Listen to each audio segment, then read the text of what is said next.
আসসালামু আলাইকুম। আমি আশফিন গাজী। আমি academic director, road to study. আজকে দুটি বিশেষ বিষয় আমি আলোচনা করব। যারা একদম বিগিনার্স অথবা যারা খুঁজে পাচ্ছে না, কোনো কুল কিনারা পাচ্ছে না, how to start the reading module, তাদের উদ্দেশ্যে কিছু কথা বলবো। আজকে আমি দুটো টার্ম ইউজ করব। নাম্বার 1 হচ্ছে স্পিড রিডিং অ্যান্ড নাম্বার 2 হচ্ছে time management.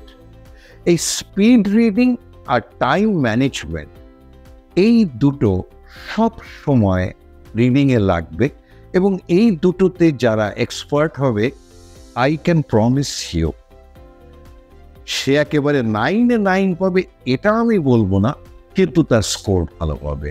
Believe it and trust me.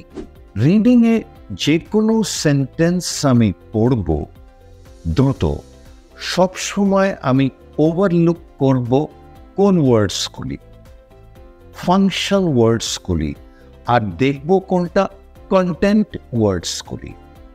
বুঝলেন না তো? আমি বোঝাচ্ছি। কন্টেন্ট ওয়ার্ডস বোঝার আগে আমাদের ফাংশন ওয়ার্ডস বুঝতে হবে।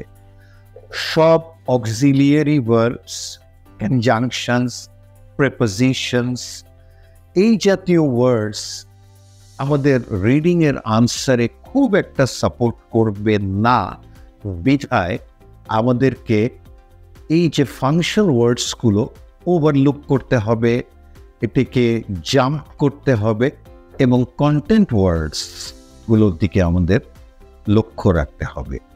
তো এইটা যখনই আমরা পড়বো ঠিক মতো, তখন হবে কি, এক একটা সেন্টেন্স খুব বিদ্যুৎ গতিতে আমরা ব্যাপারটা বুঝে যাব। স্পিড রিডিংয়ের সবচেয়ে বড় সুবিধা হচ্ছে এই যে স্পিড রিডিংয়ের মাধ্যমে আমরা টাইমকে সুন্দর করে ম্যানেজ করতে পারি। তো যে জিনিসটা আজকে আমি বলছি সেটা হচ্ছে রিডিংয়ের জাস্ট প্রাইমারি স্টেজ হচ্ছে স্পিড রিডিং অ্যান্ড টাইম ম্যানেজমেন্টকে ভালো করে বোঝা।